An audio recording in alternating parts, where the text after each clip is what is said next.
Hey, welcome back to the intellectual bouncy house, known as the Rhetoric Warriors podcast. We are taking apart the rhetoric, sometimes putting it back together as something new, sometimes not. This is the show within the show. This is the Rhetorician Files, episode 15, 13 of them with DPayne, who's once again our guest today. Big number, I guess. 13. Yeah, 13, right? I am Dr. Dan, rhetorician, comedian. The podcast interviews comedians. I started doing something new, David. I'm now having headliner comedians on doing material that they can't do in the real world.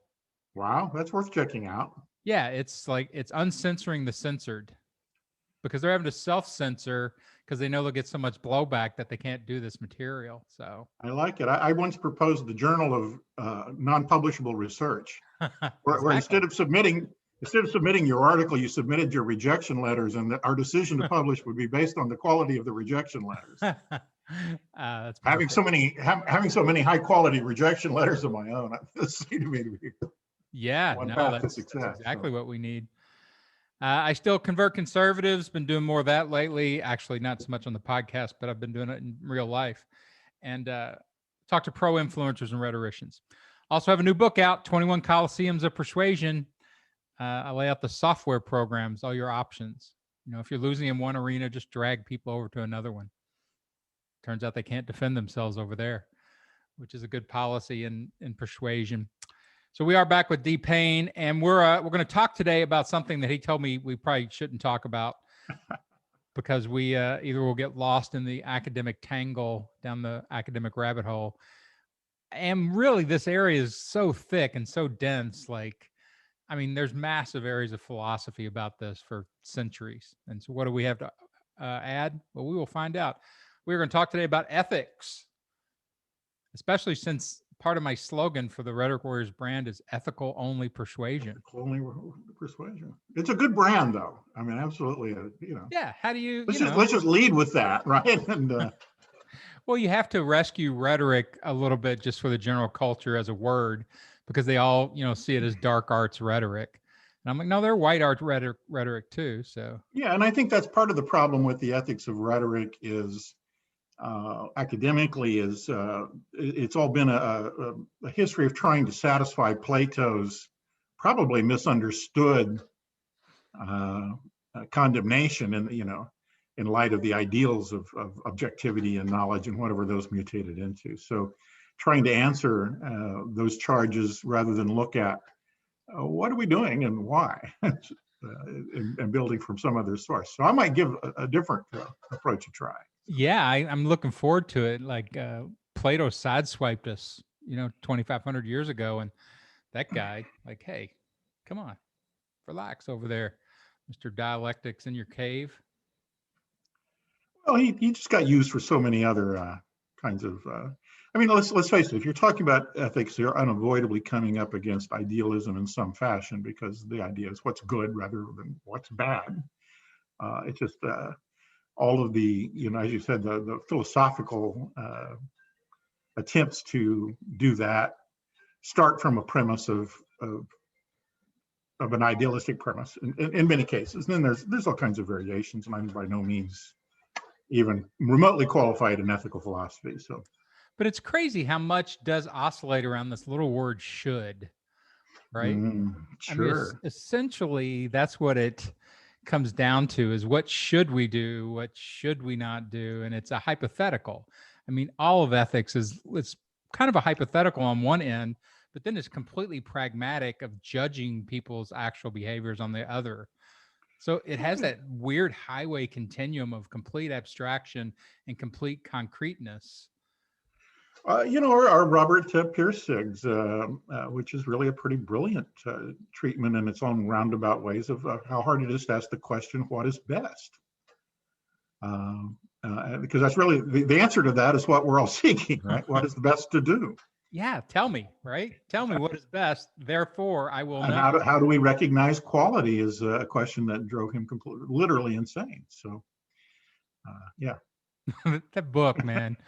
How long did you taught a whole course in that book, right? Didn't I take a whole course from you in that book? I don't know whether you in that, I did that once, I think, or I don't know whether I taught a whole course in it. I used it as a lead into rhetoric and it kind of made everybody crazy. But I taught chunks of it in different times, I think. Yeah, I'm pretty sure I was in that class. Like you, it was because we spent a lot of time on it, and there's so much impacted into that book that there's plenty. There's plenty. It's a good read. It really is. I've often thought about revisiting some of that in light of the changes that have taken place. But it probably needs to be done. Yeah, it's one of those books. I wonder if it actually could be made. I mean, it's been made into a movie, right? No, Robert Redford bought the rights to that in the movie. As far as I know, it was never made. And I can imagine why. I mean, to really capture it without sullying it in so many ways.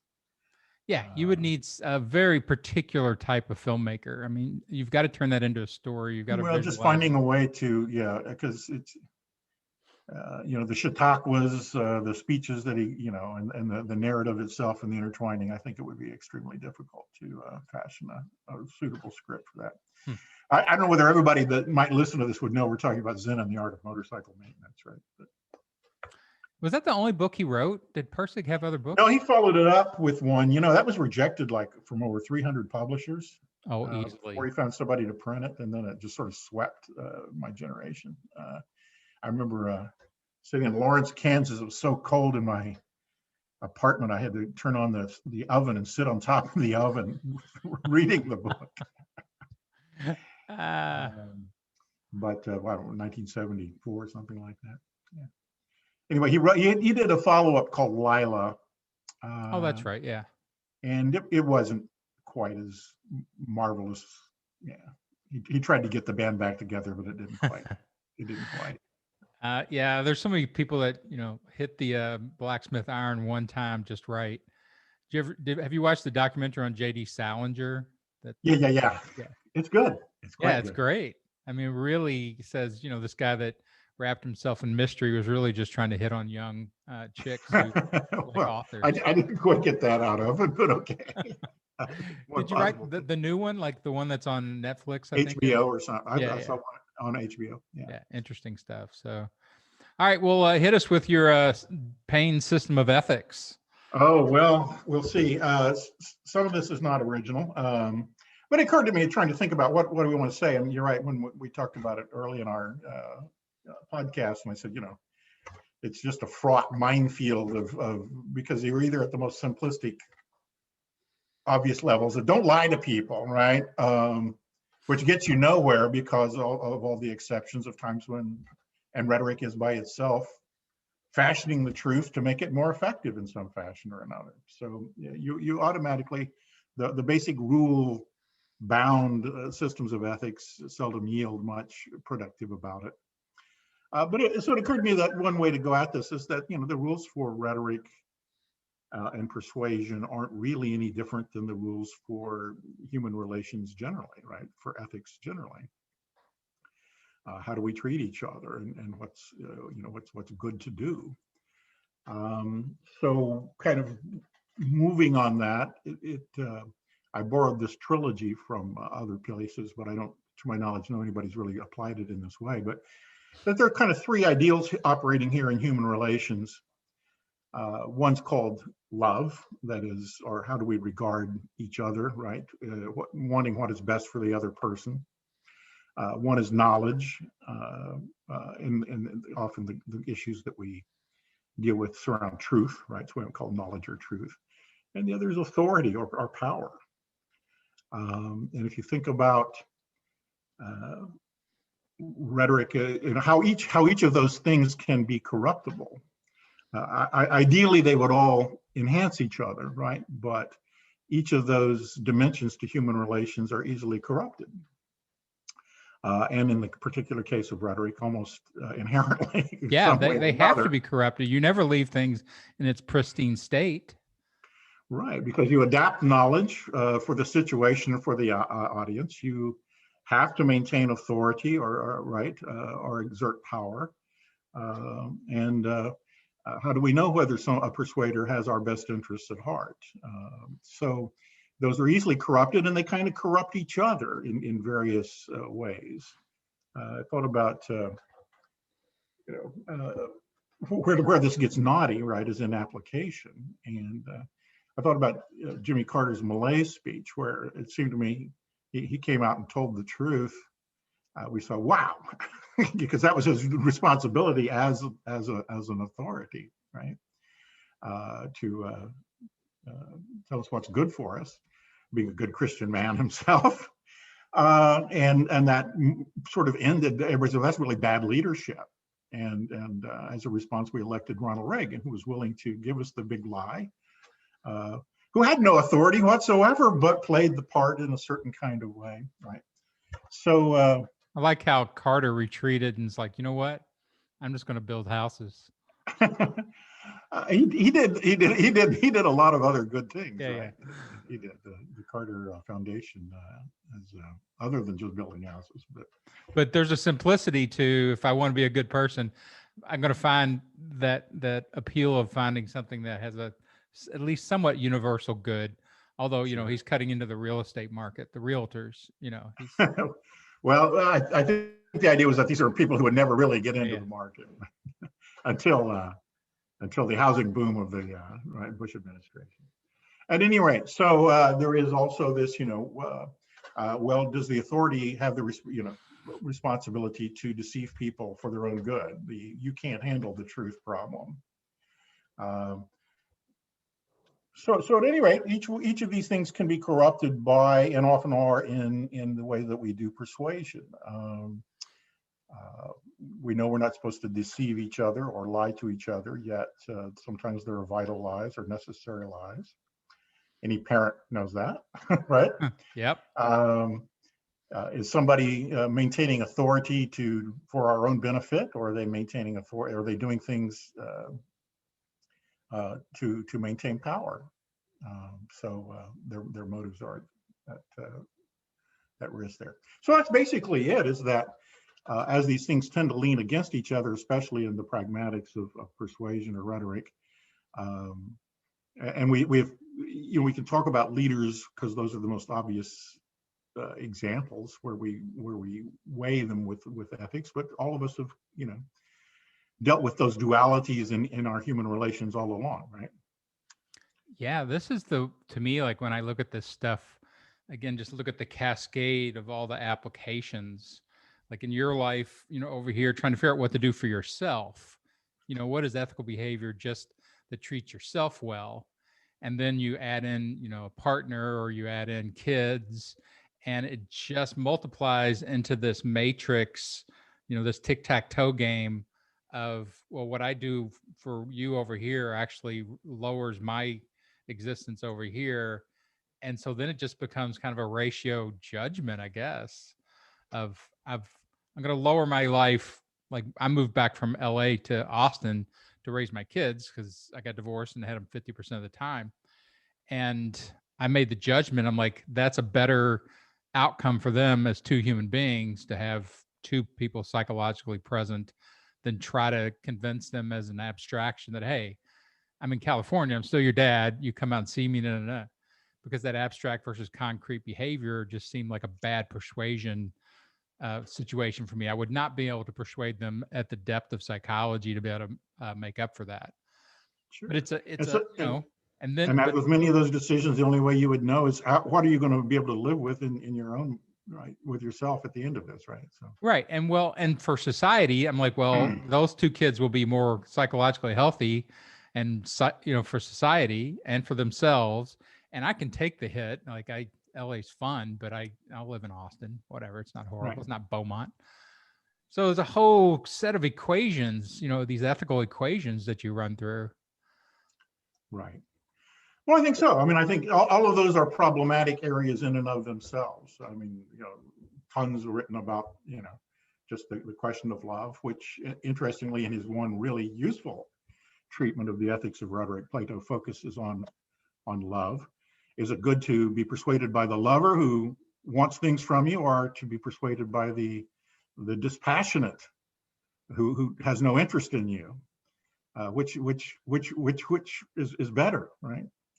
And of course, that has been read as a metaphor for the difference between a noble lover, somebody who's passionate about their cause and their beliefs, or science, which is not interested in your particulars anyway. is what's ethical. So is it better to have somebody who's being objective, or is it better to have somebody who maybe have questionable or their motives are overpowering to themselves, and maybe you. Right. Well, So that whole dimension, the questions of deception and withholding knowledge, and transparency are practical examples are fraught with those as well. when it kind And of the gets question back of to power, right? Think about in persuasion, how do you ever know whether there's coercion going on, undue power being exerted, all the way to just compliance, getting people to agree to it, even though it may or not be optimizing for them.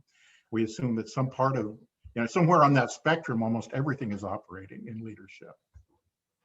Yeah, and it is at all times. Like every dial on the, the stereo receiver is going off at all times. And, like even when you talk about, so this week the conservative stuff I was doing this week, I appeared on a guy's podcast and he was anti-Fauci. A few of my friends from the alternative health space have become very anti-Fauci. And I'm like, That's okay, remarkable, isn't it? What's that? That's remarkable, isn't it? Yeah. And I'm like, okay, well, let's look at this. Okay. So here's good Fauci, right? And here's love, bad knowledge, Fauci. and authority right there. Sure. And I'm like, here's bad Fauci, here's good Fauci. In between is process. Like you've got to have some kind of process for determining this, right? And so I can keep them with me. I can actually get concessions from them at the sort of meta logic level. And then I'm like, I take them through and I'm like, you have transgressed. You are not following the proper process to get to your conclusions. And I can drop that into their world a little bit and they can feel it. They can't always just immediately accept it, but it's really hard to argue against. You have no process, you have no training, you don't know logic, you don't know the stuff to make these evaluations. But it gets back to that transgression failure type thing. If you have an ethical structure, like here's how you should vet somebody's credibility, and you have not followed that, ergo you are not ethical. Well, yeah, it just short circuits every logical process, right? Just sort of, we need somebody to blame. Here's the face of it, and kind of frightening. Well, that's demonizing him for what reason? How does this become the phenomenal face of the COVID for? I don't know, however we want to typify those people. The MAGA crowd. MAGA always has to have a punching bag. It doesn't matter who it is. And so they've picked Fauci because he's not a very good politician. He doesn't really know how to defend himself. Well, he's another case of we're coming out and telling the truth. And anytime he even modulates certainty, that's an opportunity for,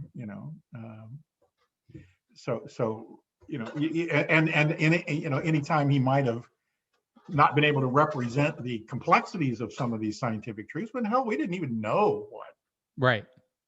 When this whole thing began, yet he had to act as authority in that acquired power, in that became corruptible in the minds of these people. So anyway. So if you look at your taxonomy here, your 3-part taxonomy with Fauci, I mean, his transgressions, they think he lies, that he has some type of motive to lie. They attach him to they attach him all the way back to Russia. And so like love, like they're taking that credibility away from him. He doesn't really care about us. He's not really trying to help. He must have some other corrupted interest. This is not for our well-being, sure. So he's got an ethical transgression, which seems to be the most tenuous of all the claims, really. Right. Why? The guy that spent 40 years trying to cure AIDS, he's suspect. Yeah. And then knowledge and authority, like he's abusing his authority. He's got too much authority, too much power. Nobody's questioning him, is what their real indictment seems to be. Well, yeah, and if you look at, I don't know if you remember the celebrity death match, claymation celebrity death match. You had Fauci versus Trump on the issue of authority. How does Trump get any authority at all? The man who would drink bleach on stage with scientists. You're once again, you're in a rather warped, inverted world here somehow as concerns these things. Well, that's what I said. Remember, one of my master tropes is conflation. So they conflate authority and power. Like they see a guy because he's president, because he's rich, because he's famous. They give him all the authority, and ergo, his statements about medical things and stuff like that are still more credible than Fauci's. Well, and how I guess one of the more baffling to me is how do they ever come up with the bridge that he has their best interests in heart, and his wealth becomes some kind of a certification. He's got nothing to gain here,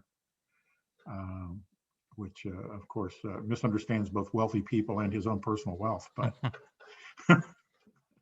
so when you apply your thing here, like love, knowledge, and authority, which is nice. I mean, I think any type of structure at least gives you a way to slow down and freeze ethics a little bit so that you can do some. sure. Well, I mean, to use your term, they are necessarily conflated in any given construction, any different narrative, any different situation.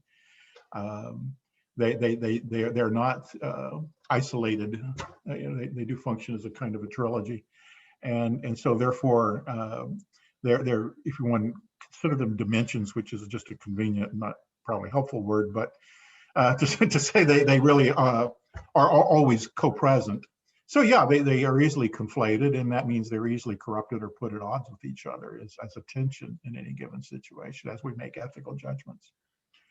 So what was the request? Yeah. Well, like when you think of it this way, like I'm looking at these three, kind of as a taxonomy, because I usually try to pull it back into, if we're using this as software to free of charge, and you heard it here first, folks. Yeah, to do rhetoric with.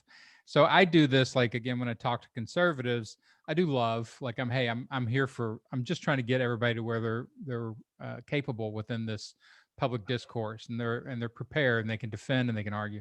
Knowledge, if I need to, I can go back to, hey, I have a PhD in rhetoric, ergo you can trust me. And authority and power, I don't really do with them very much, because I'm like, I give them, if you try to take power away from them, they immediately balk at that. So like I get this a lot. I got a friend. Yeah, but if you're the one with the microphone, you do have implicitly authority. Yes, but let's not point that out. All right. Yeah, it wouldn't work if they were running the interview. And yes, you may be completely invitational about the whole matter and may not be trying to exert power. I mean, what is the power of talking to somebody? But once again, there are people out there who we cannot predict, who are so submissive that we can't control the power dynamic, and it can be constructed by either party, right? So let's put it this way: when you say I want to convert conservatives, you already are making a power move.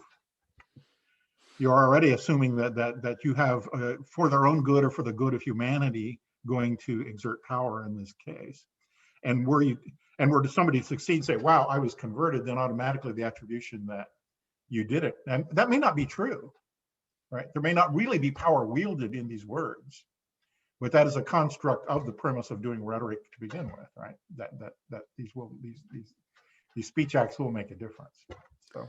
Yeah, and it's one of the areas, again, with this duality of, good behavior and bad behavior, that I'm susceptible to, like everybody else. Like, am I doing this really out of their best interest, or am I doing it out of my self-interest? And anytime you start selling anything in capitalism, it gives you that flaw. So it could be, oh, you're trying to sell books, you're trying to sell courses. I'm like, well, how much book pushing do I do as opposed to free information?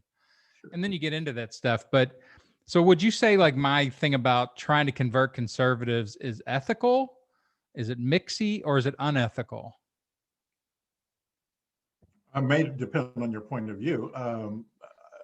Let's hear the Dave Payne point of view. In practice, I think you have ethical motives.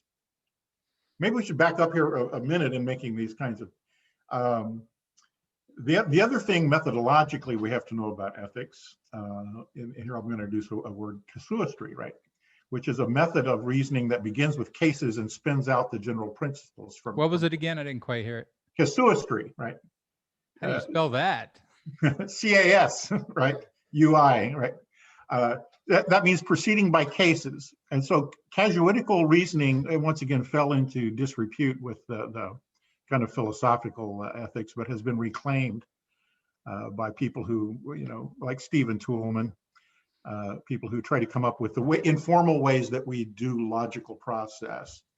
And so it seems to me that any approach, because of the mare's nest of some of these ethical judgments, we have to begin with individual cases and sort of say, what is best? What did, Now this is the kind of reasoning, for instance, how we use justice. I mean, the law is an elaborate system of taking individual cases and figuring out what was at odds. I mean, that's what the Supreme Court does, right? It sort of say, well, in this precedent here, these are the things that were at play, and tries to then generate the right answer from that. Medical ethics would be a clear place that acknowledges, well, we're gonna have to cut this guy's leg off. I'm talking about love, knowledge, and authority being difficult, and will this lead to a better life? Then, end of life ethics, for instance, have to also proceed in these ways. So you have to really ask, what in this case is the right answer, and that's uncomfortable for people, because it means there is no answer in the back of the book or right, logical guide. And it means that you never quit doing it. You never quit trying to reason through in any given case. So it could well be that at one moment in time, trying to convert a conservative is a self-seeking, a self-aggrandizing effort, whereas in another case, it might be the way that you think we have to do this to save the world. So both are good motives, though, right? Both are ethical motives. The first case, to do it just to make yourself feel good, or to get money, or to be popular, no. Oh no, I mean, like, I thought you were that saying, would test the ethics there. Like, do you have their best interests at heart? So is, in a capitalist system, if you look at capitalist ethics, is wanting to make money by giving out information or service unethical? Like, we surely, becomes incredibly complicated when you start going across humanist ethics versus capitalist ethics versus all these things. But we do that all of the time. I mean, if the monetary motive can be suspect, people will use that as a reason to dismiss. Saw this in display the other day on the news. The marketing director for Budweiser beer is explaining how if we hit the goal of 70% adult inoculation by July 4th, we hit the president's goal, they will buy everybody in America a beer, even if you're not inoculated. Well, the journalist wouldn't quit saying, and this is a great marketing idea. This is a great, and he says, right, we're not concerned with that as a marketing idea. We just think this is the right thing to do. Now, who's telling the truth here? And the journalist wouldn't let up on the poor guy. Okay, sure. No, you're going to make money out of it. Do you know how much money you'll make? He says, no, I think it'll probably cost us some money. And he goes, how much? And he goes, well, we don't really know, because we don't really know how many people are going. Anyway, they just went around and around about that very tension for the entire interview, overlooking all of the other aspects of. Well, maybe this is a corporation, and the guy was really pretty good at saying, and other companies are doing their thing, and we're just doing our part too to popularize the. So. Yeah, it's one of your most vulnerable ethical charges, money. It's very imputable. So if buying a guy a beer right, for getting vaccinated for his own welfare and the welfare of society is highly suspect, then saying I want to convert conservatives has got to be a more difficult question. But like, if you watch sports on the weekend, it's just endless, especially golf, because golf is high culture, high money sport. It's endless corporations talking about the wonderful things they're doing for you in the world and all their charities and all their benefits, and again, it's super easy to impugn a corporation because, for one thing, corporations are our villain. If you look at our movies, almost all of it, they almost all have some type of corrupted attachment to theft and profit and money. It is our main villainy. So it's easy to throw that at people and make it stick. And you watch guys like try to figure out how to get out of this, like the Budweiser guy. It's like, well, sure, we're going to make, maybe, I don't know. Like, it's good marketing. Yeah. Okay. Do you not know do people not know Budweiser exists? I mean, Yeah. And there's a lot of other cases of this, like, in transnational corporations. Nestle's has been big about moving into third world populations and helping to provide clean water. And, and part of this is a response to, I think they're selling formula, which became a big ethical problem. you can kind of follow around the big corporate ethical dilemmas, and find where they decide. It's even got an acronym, CSR, corporate social responsibility, right? Where they'll spend tons of money to build. Is this? This is great. Nestle's got a ton of money, and if they move into a town in rural India and dig wells for clean water and improve the lives of these individuals, but they're also planting themselves in that culture. Right. So I suppose love, knowledge, and authority are somehow combined here somehow. Or does it go back to Plato at that point? Like, these aren't perfect ethics. Like, they're mid-range ethics. Like, yeah, you're doing this, but you're getting this. And corporations like, yeah, that's the system. That's the best you're going to get from us. Versus Platonic ideal of, complete love, which is totally not self-serving, other-centric. Right. And it's impunable because I'm just here for you. I mean, it's the Jesus, sacrifice, right? I'm going to die even though I've done nothing wrong. Well, and a perfectly good answer, I suppose, is, well, if we didn't make money at it, we wouldn't be able to do it. That's right. So, yeah. But I mean, there is the uneasy and sometimes cooperative relationship between Jesus and capitalism is a fascinating issue. Well, I find it fascinating watching the right use this idea of sins and failures and where you're impunable and your ethics fall apart. All they need is one little iota, one molecule, and everything else goes away. If they can make that one molecule, radioactive enough. Yeah, that's the Fauci problem. It's the peck and party approach to, and that's because they're executing an agenda that overrides, and it's that agenda you have to look at. I guess that's the other dimension to these ethical judgments, is you have to look at what's your ultimate purpose here. If we're going to ask what is best, what are you trying to accomplish here? If Budweiser were to do something that's really not good for people, only to make money, and one could question populating the entire symbolic world of sports with alcohol, is that really a good thing? And their advertising dollars have largely been spent making sure that alcohol abuse is related to any athletic event in America, right? Yeah. Oh, for sure. And that's probably, that's probably the thing they should have to answer for. But anyway. Yeah, those big sins don't really get hauled up on the carpet very often, I've noticed. Like, you have fused alcohol into our most favored cultural moment. I guess the poster child for that problem is the way that tobacco populated the worlds of teenagers, right? Even after they knew that this was unhealthy. So yeah, or breakfast cereals, sugar and milk co-opted children, children's cartoon programming. Sure. I mean, just fusing those things together. Those are the big sins, those big ethical issues that literally they keep them out of the court, right? Like, to pull them into court to talk about these things is really difficult. And in some ways, that's what the Budweiser guy was experiencing. He's like, shit, he won't let me out of this box here where I'm being questioned.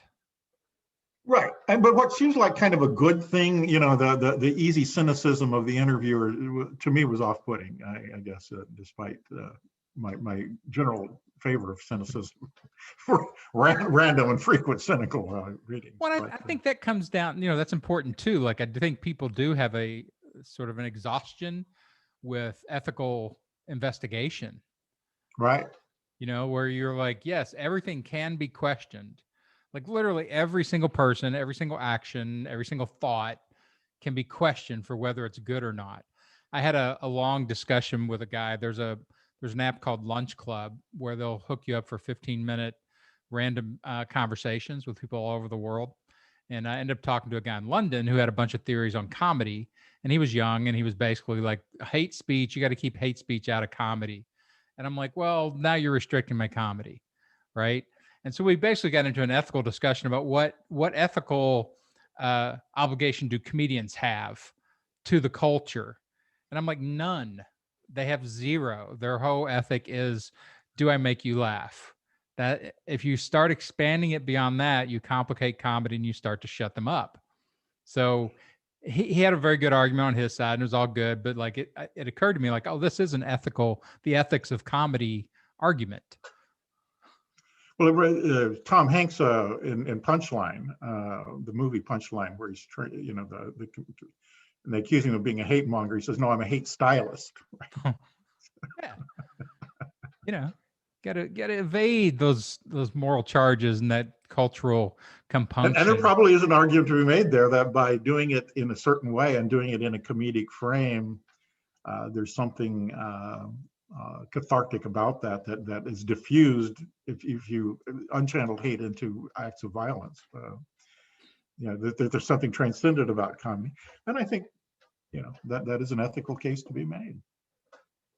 So apply love, knowledge, and authority to that, like to a comedy, to a stand-up comic talking about a topic. Do they have an obligation, an ethical obligation, to think about the echoes of their words out into the culture? Well, that's a good one, isn't it? Because it's certainly paralleled in a lot of the issues with political speech lately. Do you have, you know, okay, you whipped this crowd up and they all had an entertaining time and went home feeling supercharged and deeply relevant and meaningful and empowered. But don't you have a responsibility for what happens as a result? And how do you link that responsibility? And hate speech is certainly kind of the contemporary struggle with all of that, right? That we want to be able to outlaw hate speech because of these consequences or potential consequences. The same way yelling fire in a theater is not, you know, free speech. So does comedy get a pass? Speech. Does comedy get a pass? Yeah, I think I wanted to have a pass. Well, like I said, I think an argument can be made, you know, because you can flip to the other side of comedy. In your own work, I think, and in another student's work dealing with comedy as a political tool, you know, because there is, you know, at least 35 years of political comedy in, you know, just women as an example, certainly race as, you know, to what extent does comedy have a role? And of course, this person wanted to make the case that, you know, comedy is a crucial part of these movements, right, in social change. Yet at the same time, an equal and opposite case can be made that comedy makes audiences more placid about, right, more tolerant of these kinds of issues. So you encounter then the whole question of effects. And when we get into, you know, these become even more complicated when we get outside of just political speech, where you're supposed to tell the truth, you're supposed to have others' best interests at heart, and you're supposed to, right, yield power in ethical ways. You know, like our discussion of Breaking Bad, if you get into dramatic arts, are they telling a picture? Are they giving us a true picture of the world? And are there bad consequences for the distortions? That's kind of, you know, the whole cancel culture problem right now, or at least that's one dimension of it. Or certainly in cultural studies, looking at what these media depictions, how they distort the world and make us act in different ways. So all of this, so comedy would be one of those aesthetic genres that where this becomes more and more complicated. I know that's the academic hell. It's more complicated. It would be nice to have an easy answer. And I think once again, you have to go case by case. Are there cases where comedy has led to in more identifiable ways, hatred acts, or in general, can we sort of assess and look for evidence that it does make us, even while increasing our awareness of these kinds of issues, it does make us less likely to commit acts of violence? Well, yeah, I think one of my techniques is, you know, to corral the issue, you know, to build Sure. four fences around the issue and see if I can keep everything else out. And so as soon as, and I explained it to this guy in London about, like, let's say this is comedy and this is serious world. We have a Venn diagram here of circles that aren't touching. Like, everything I say over here, I don't want it.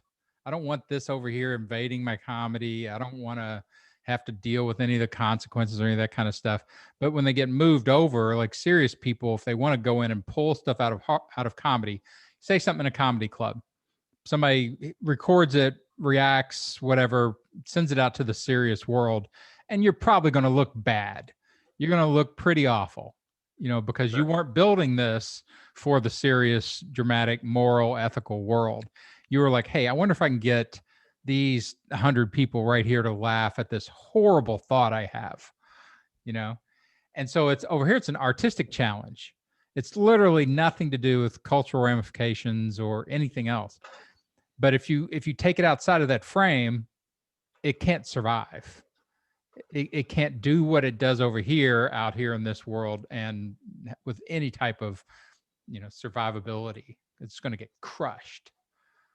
And we used to talk about this in writers' rooms, that, writers are just playing semantic games. It's just, can I semantically upstage you or take what you've said and twist it even farther? Mhm. But it's literally a semantic game. So it It's has a no form bigger of play, absolutely. it has no bigger ethics than semantics in a room with 6 dudes usually. So, but that doesn't, people don't want to leave that frame intact. They want to come over and break open my corral, let out my cows. Right. I think that's probably a pretty, at least the seeds of a pretty good answer, which is, it is about framing, and that the conditions under which, comedy occurs necessarily contain it in ways that, by and large,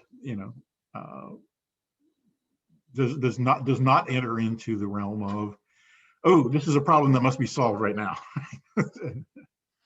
that some sacrifice has to be made for it. And it could well be, it's that there are people out there who suffers from some kind of schizophrenia who simply cannot access that frame and could be triggered, because as you note, if you start taking comedy out of that framework, and there are tons of examples, and we've been over many of them. If you look, if you ask, gee, what kind of hero is Walter White, a meth dealer who clearly has killed 201 people? Yeah, it's not so good, but it happens in a dramatistic context where if we're reading the message correctly, the comedy and the tragedy of it are kind of playing with each other in ways that increases our awareness. So is that your ultimate, like when you think about Dave Payne, not academically, what are your ultimate touch points for your ethical judgments of things? Is it universal goods, like it has universal benefits, or is it like American, like you have to locate it somewhere, like where's that benefit going to?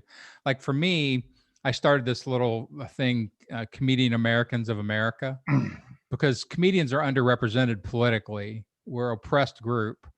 Everybody wants to fire us or punch us in the face or say we're horrible people for just speaking the way the comic brain wants to speak. And so it needs to be its own little thing and have like a sub community of politics taken up for it. So what do you attach your stuff to? Like in academics, I know it's ultimately like the good of the student. Are they learning? Are they getting educated? The good of society. Are we sending out educated civilians into the society? How do you locate that stuff? I guess the nice thing about having a legitimacy structure like the university or teaching, which is, I always begin with a kind of, I'm getting really tired of the answer to every problem in society. Well, we need more education. If you know how tough this is, right? How little we can actually do against these stronger cultural currents. It becomes, extended daycare for a group of people that society has no real economic use for. So why not send them to college for 4 years, get them out of your house, and they get to hang out with liberals for 4 years, and there's a certain amount of survivable social skills that will, they will learn some tolerance and some discipline, and maybe probably be better people, better citizens on the other end, certainly better managers, which is kind of where all that's headed. So I guess I try to strip it down from the delusions. I guess that's the rhetorician in me, right? To get at what's really what are the nuts and bolts of this set of relationships. And I guess that was, when you say that the group of comedians, are you talking about the sort of the liberal backlash against the kind of the cancel culture backlash against comedians. I'm trying to think where else are comedians seen as bad people. Well, what I was doing first off was like stand-ups are kind of a really interesting little subculture of it. They're the most intensified users of comedy, and they're constantly pushing out beyond taboos and moral strictures and all that's part of the culture. But then there are everyday comedians. It's kind of what I was talking about. Like they're professional comics, but then there's a certain number of people, human beings born that the comic just echoes in their brain. And when you work, you essentially have to quelch that brain. You can't say these things out loud. I've spent most of my life whispering shit in the back of rooms. I may be one of those, yes. Yes, and you are too, for sure. And so the fact that we limit the comic voice like that and the comic interpretation and the comic participation in the serious world, this is part of my thing about writing the book about Revenge of the Marriage Counselor's Ex-Husband, is that I lived with somebody for 10 years who got further and further into the serious world of relationships and relational trauma while I was writing in Hollywood as a more and more comic absurd voice. And we just moved further and further apart because those things, they became incompatible. And she devalued mine. Like it kept going of don't say that, don't say that, don't say that, you can't say that. So I think the comic doesn't get enough protection ethically about in the regular world. You can't say that. That's a transgression. Or as I used to tell people, they'd be like, hey, bring some of your comedian friends to my party. And I'm like, you don't want stand-ups together at your party with civilians. Right. It'll end badly. Plus alcohol, plus Budweiser. Now, do you really want a bunch of funny people here? Not this funny, you don't. Because I've been at parties with my friend Lawrence, and people were looking at us like, oh my God, did they just say that? Like, yeah, Right. we're just kind of getting started. So that the ethics of restriction about comic behavior in regular life is kind of my point. Well, I guess I hadn't clearly thought about it as much. I think in terms of that sort of comedic interjection, and once again, I was raised as somebody who the phrase "that's uncalled for" got said to me a lot, right? so I think it is. Well, yours is intellectual. Yours isn't always. Well, comic. no, it wasn't when I was 10 years. Well, maybe a little bit, but I'm thinking about this, like, you know, what normal culture allows, what normal culture wants and doesn't want. And you definitely have a comic frame, but you have a really hardcore intellectual frame too. And they don't want either one of those. They don't want those voices popping up. Right, and in the serious business of a lot of intellectual intercourse, they don't want the comic point of view either. So yeah, that's become a liability in all of those. For sure. I remember once that large lecture class that you TA'd in, this woman came up to me at the very end of this and she goes, you know, you're really a very funny person. It's sort of like, that's not expected, you know, and I thought, oh, that's 112 people are sitting here listening to me and only one person actually sort of knows that, right? Or somebody said, I taped your lectures and I listened to them again and that's funny. And, you know, so I was doing all this stuff, but nobody in the audience, because the framework isn't there. Right. To lead to that interpretation. Yeah. I just thought it was odd way of looking at stuff. Well, at any rate, not to digress too much to your question, I think like other things, there is a kind of a savoir-faire, a knowing the right place and way to say things to get along, and when is it good to be cooperative and when is it good to diverge. When is it helpful to take things in a new and different kind of way, or, you know, so you have to be, I think it's like any other kind of skill, only it is a skill of conversation. You know, how close can you play it to the line that moves this from where it was to someplace you'd rather it be, and still get by with it without completely derailing the group, you know, purpose here in these group situations, right? So how big of a smartass or class clown can you be where it is appreciated rather than seen as destructive? And of course, we're all negotiating that in different ways, right? There's some people in charge of the group that don't can't handle any of that at all, and some people who have a way of taking that and doing something with it.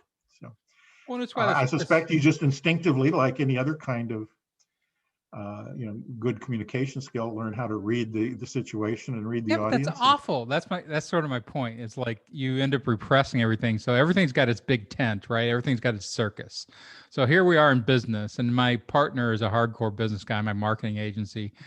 And I did consulting before I worked for him. And I remember this one guy hired me, and like within a couple of days, he said to me, you know, you need to take my stuff more seriously.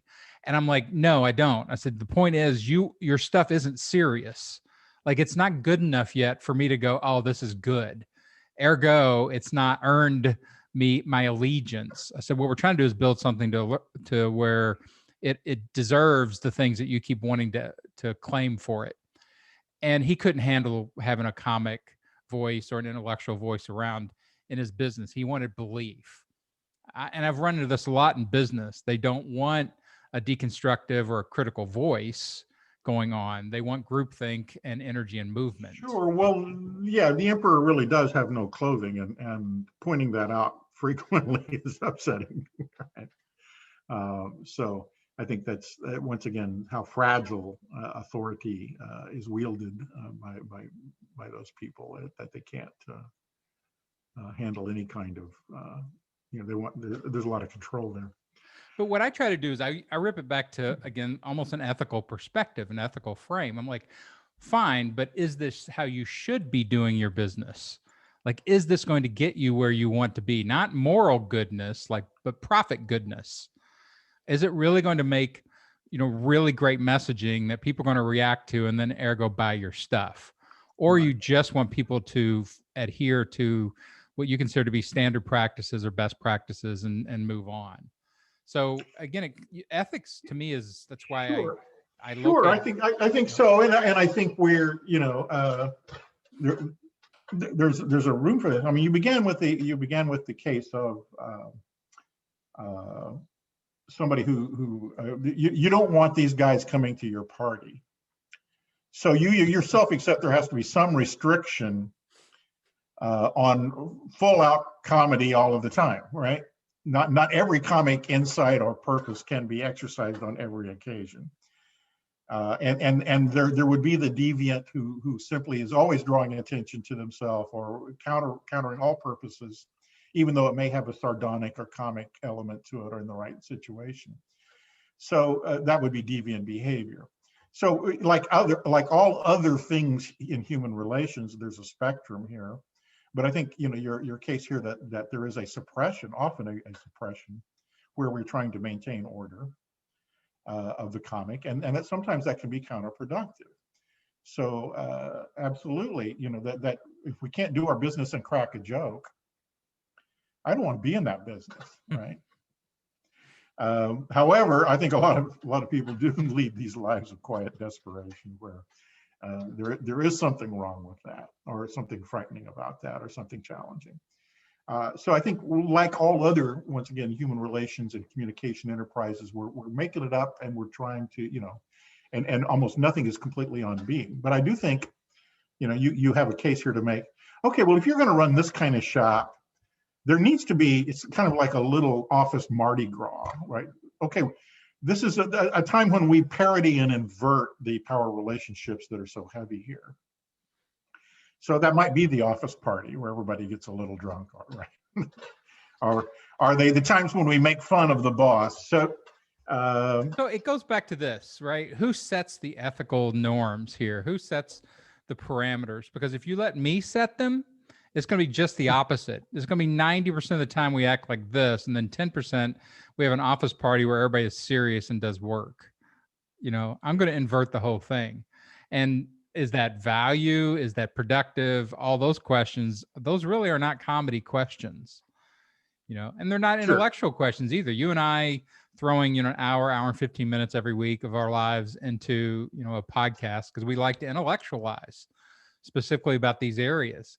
Is that, if we force that on everybody, look, everybody has to do an hour and 15-minute podcast every week in order to keep our intellectual levels that's up, right. That's right. Well, I think your question was, who sets the ethics? And I think that the answer always must be no one. Those are all up to negotiation. What is right, what is best is always open to speculation and criticism. So once again, there is no guidebook here to say this will always be the case. So it's like practicing medicine. Each individual case will require balancing certain excesses and taking advantage of whatever possibilities are there. There will be some systems of order in the workplace, in school classrooms, in our national politics that simply are completely unforgiving. That we can't mock the president. We can't claim the emperor has no clothes without getting beheaded. So what's ethical in that case? Neither what they do or we have to make it up. Sort of say, well, I don't know why this occurs to me. I once read this book that probably isn't very good called The Dance of Genghis Khan, and it opens up with this guy is a Jewish guy standing on the edge of one of the trenches in Nazi Germany that they were shooting Jews into, and he was a comedian, and he shot the troopers the moon as his last act. And I don't know why I think about that, except just the pure situationalness of what can one do given the constraints on my situation here, right? But he did the ethical thing. He did the comedically ethical thing. Right. Yeah, you don't adjust your ethics. So that's the other thing. Do you adjust your ethics across all these situations? Or do you walk around with, these are my general ethical prescriptions that I've decided, and if I were not to follow them, then I'm doing something unethical? Right. So you asked me how I deal with these things, and I think I am kind of subversive in that way. I think that, if one must do what it takes to keep the order going, to keep the general project, one has to be in a cooperative mode. But there are ways of sort of balancing these things out, and how can you subvert it and pull it in the direction you think it ought to be going? How can you, back to rhetoric, how can you exert influence? And comedy is simply one of the tools of influence that you have. It's not all just, self-expressive and poetic. It's also a way of getting stuff done. You have purposes with this insight. So it is a tool to get ideas out in the open that otherwise might be suppressed. So I think, once again, get by with what you can and be willing to suffer the consequences of maybe not always getting that perfectly correct. But what's ethical is not going to be predictable But it's not completely unpredictable either. There's a mid-range on all this stuff, right? Like, kind of like American ethics. Mm-hmm. There's a general, that prescription of, oh yeah, that's what an American would think would be ethical. Sure, there is a larger consensus about what the rules are. Sure. And but back to the casuistry, the case-by-case basis, we only really know when something goes wrong, and a case gets made that an infraction took place, and then we have to sort through that either with legal or moral, and sometimes kind of medicinal. Right? Was this good for everybody, or this wasn't? Systems of ethics to sort of say, gee, and so it's always a learning enterprise. And you're right. The comedic examples I know are almost always things that get pulled out of context, and impossible to get them put them back in. Yeah. Well, think of it in terms of politics, because this all applies to, is the right Absolutely. And this is my split. I make some very strong, simple splits up front because it just gets me to where I need to be in order to be functional in this type of work. I push for ethical only persuasion, and I will tell you where unethical persuasion is occurring, and we will learn to counter it. And I locate much of the unethical persuasion over with the right. Like, I consider that most of the right, most of conservatism, most of that kind of Trump, MAGA, stuff to be unethical rhetorical technique. And people will, well, what does that mean? I'm like, well, okay, here's a list of what I consider to be unethical rhetorical techniques, like lying. And they've like lying is it's a dimensional there's so many ways to lie.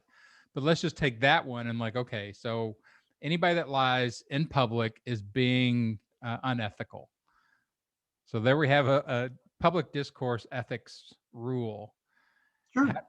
And it's going to get murky and messy when we apply it. But generally, I think that's going to be a pretty strong rule that I can apply to the right. They lie. I like it, but at the same time, the situational ethics of somebody on the other side. I mean, it is not incidental that the biggest pathological liar is seen as a kind of savior. Clearly, what they see some other kind of truth is operant here, independent of these lies. Some other kind of ideal of human relations that serves them better. But I guess that's just a part of the problem of ethical relativity here in how we do our business. But I would have to throw in with you, I think, to sell my product du jour, the kind of rhetoric that we've been involved with from the right in recent years, especially, is a far greater corruption of the ideas of loving relations and regard for others, and knowledge and truth. And the wielding of authority and power, that these things are completely out of balance and out of kilter with each other and with anything I would regard as productive human relations. So if we just took your tripart structure and we're like, okay, in order for you to talk in public, you're going to have to just pass muster on this 3-part structure. Is there enough love, and beneficence in what you're saying for everyone, not just for this idea of, Americans that are here, and immigrated early enough that they got past the wall or whatever? Yeah, love seems kind of fluffy, but we shouldn't have to argue that in a Christian nature, for whom that is the master trope. I mean, really. Well, it's the master trope of democracy too, really. Right. Equality is love. Justice. Yeah. That's why justice is an ideal. But we got people laughing at the notion of social justice. So it's a tough ethical terrain out there, made more so by our mediated relations, I suppose. Yeah, and you see a lot of people retreat over to Christian ethics and be like, you are not applying Christian ethics when you're on the right. Like conservative Jesus is not a Christian Jesus, not ethically Christian. Yeah, not a Christian Jesus is an odd construct, right? Okay. Like he was like, there's no aggro, there's no money, gathering. None of that stuff exists in the Jesus version of Christianity. And so you are acting like an unethical person within the Jesus universe if you are doing these things.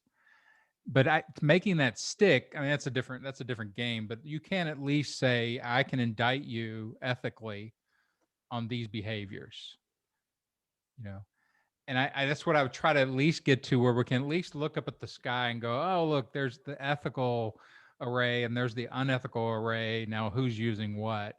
If you can at least orient people to that, then they do at least take on a vocabulary for making these. Well, it would be a nice place to stand to avoid all this whataboutism. I think the tit for tat of the whataboutism that we've discussed in many different cases. Oh, you say this is wrong over here. Well, didn't somebody do that very same thing? These false equivalencies that get drawn. Right. I mean, some kind of higher perch from which to not get drawn into those kinds of things. And ethics would be a great place. And, I think one has to begin with their sort of inner gyroscope and sort of say, as most of us do, there's something that feels not right about this. Now, how do I articulate what it is that's not right about this? And then I think all of these ethical, standards or ideals or rules or mores or whatever the conflated universe of moral judgment is, and that's huge. Just simply become tools from which to articulate those kinds of things. Surely it must feel wrong to some people to regard and to do the things to, say, the immigrant children that we did. Uh, really, you know. Yeah. And we even heard many arch conservatives at the very beginning saying, you know, this is not us. This is not what America does. This is not, you know, and that is an expression of our ethic, and what feels right to do. You know, I think one must begin with that sense of inner error and work outward from it, and maybe that is itself a, you know, and when one has to wonder about the pathology of the person who's able to withstand all of that moral judgment and discourse with a flimsy case of whataboutism. But didn't so and so say the same thing over here? You know, why should you have to spend hours saying no? These aren't the same. Right. When, gee, is that really, you know, what's right here? What is best for us to do? Now, then let's worry about who's doing it right and who's doing it wrong. But you know, can you and I agree from this sense of what? So, you know, so I guess that is the touchstone that these ideals might happen to provide for us in having some sort of conversation about these things. Well, I find when I work with conservatives that part of the challenge is not letting them dive below the topic areas. Like if you let them dive down into subtopics and sub-evidence and things like that, they get very confused very quickly about like whataboutism and false equivalency and all that, and you're lost. But if you can It's keep just them on cage fighting, yeah. That's you don't want to do that. It's never going to work. But you can make progress if you can keep people onto something like ethics. Like let's talk about ethics. What is right and what is wrong? How should people behave? How shouldn't they behave? So if we yank that back up to Fauci, and you're like, and I did this a little bit with my friend.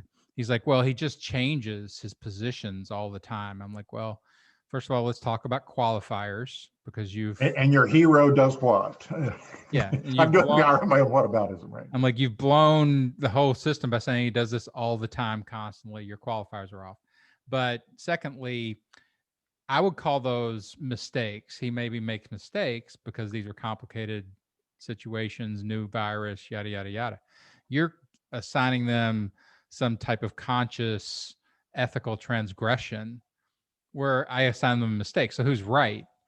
And then you can have a discussion because again, their brains break very quickly if you let things sprawl. So ethics is a nice little corral I've found to hold things together a little bit. Well, and once again, I think that is a way of avoiding the ethical conversation. Is one contradiction disqualifies you. You're Right. disqualified. So we can't have that conversation. That's just a game that one plays. You know, it's the easy relativism that everybody is into. Because we all believe different things, then I don't have to defend my values. Well, that's always been crap. That's always that, you know, but that is the easy defense.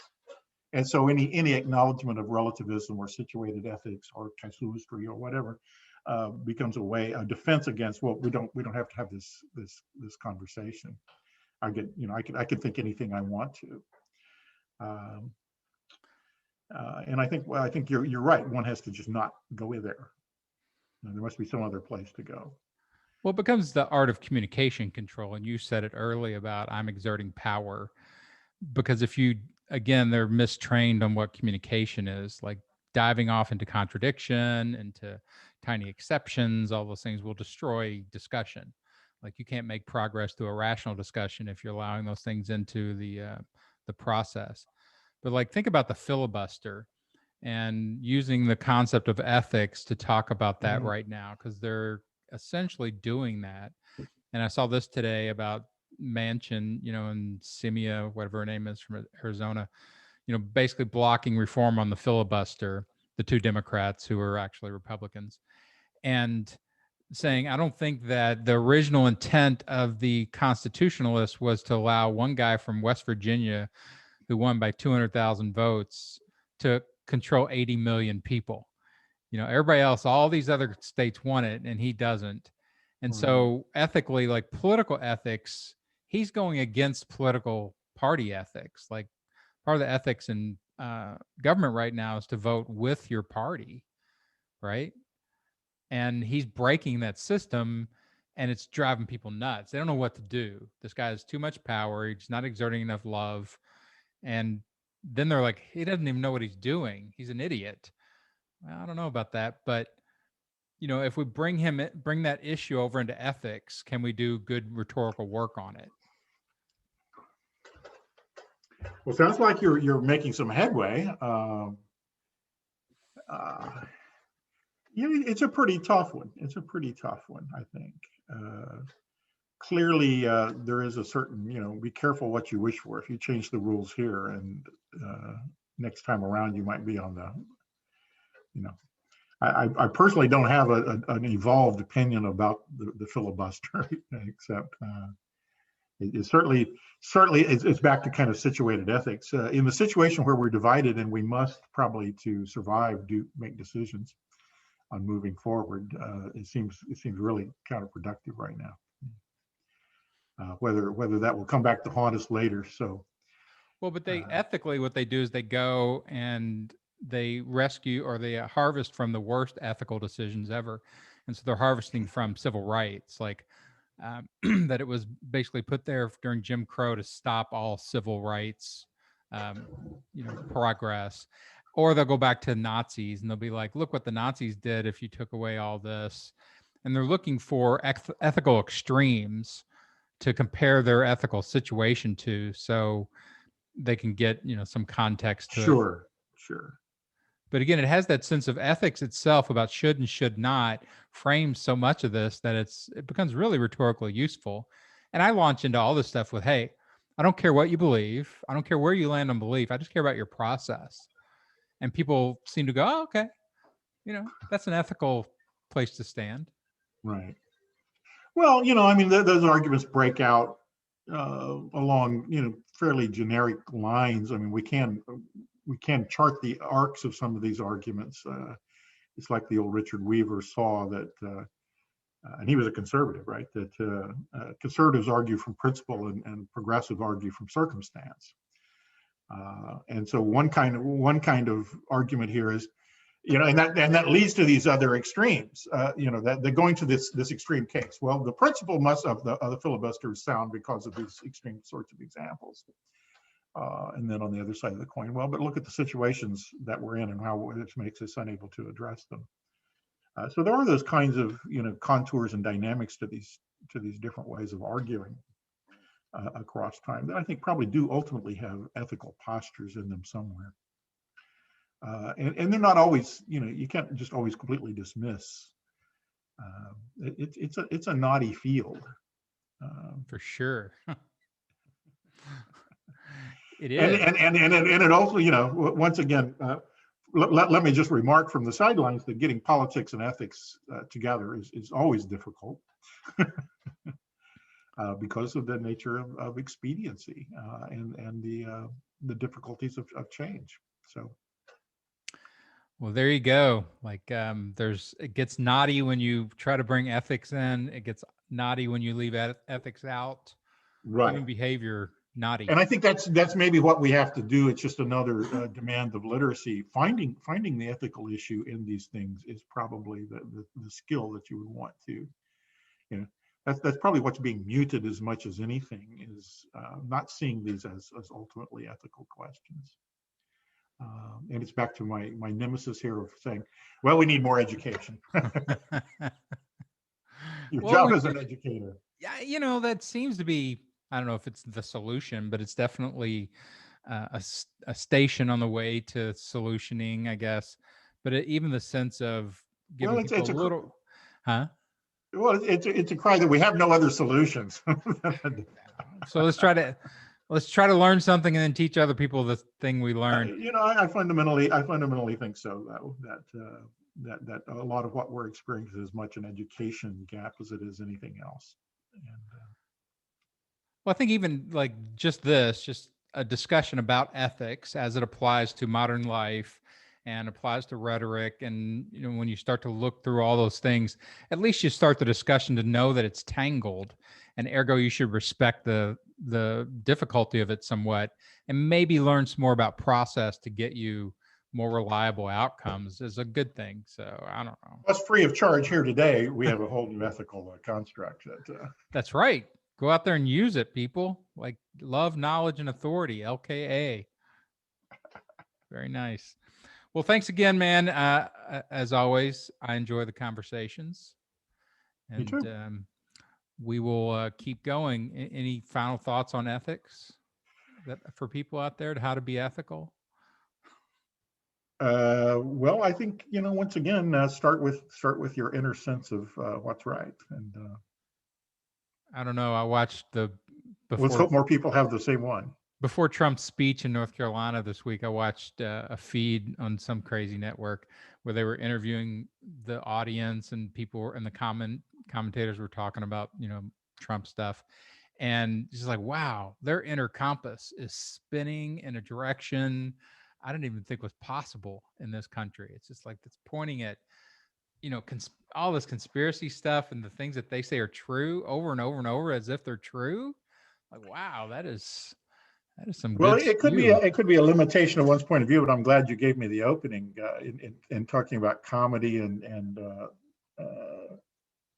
coping and all of these things. That the next morning the news is all about whether Trump had his pants on backwards or not, rather than anything that he said. I didn't see one headline or concern about anything that got said and its consequences. Is all just he's wearing his pants backwards. No, he isn't. Yeah. So I thought that's kind of a healthy move here. That this is all that we're really worried about the next day. So I miss the days when Trump, at least a hope for a comic response. I miss the days when Trump was just a comic character. He was a good one, just a business guy who, overblown business guy, and just the hair and everything else. Sure, and from the pics that were shared, and I'm sure the other side will say, "Oh, gee, it's the selectivity of your media," and maybe, but the pics of it beyond the pants close-ups were just him doing his standard kind of mugging poses, right? Everything, yeah. Which I thought, wow, that's what he's really back there for is his own and please, yes, try taking the can openers of love, knowledge, and authority and applying them to this case and see whether it does you any good or not. Who is this for? What knowledge is there, and what truth is there, and how does this exert authority or power? So good advice. I like it. Well, that wraps episode, what would I say, 15, and you were 13 episodes. Are we going to do another, or is this the season?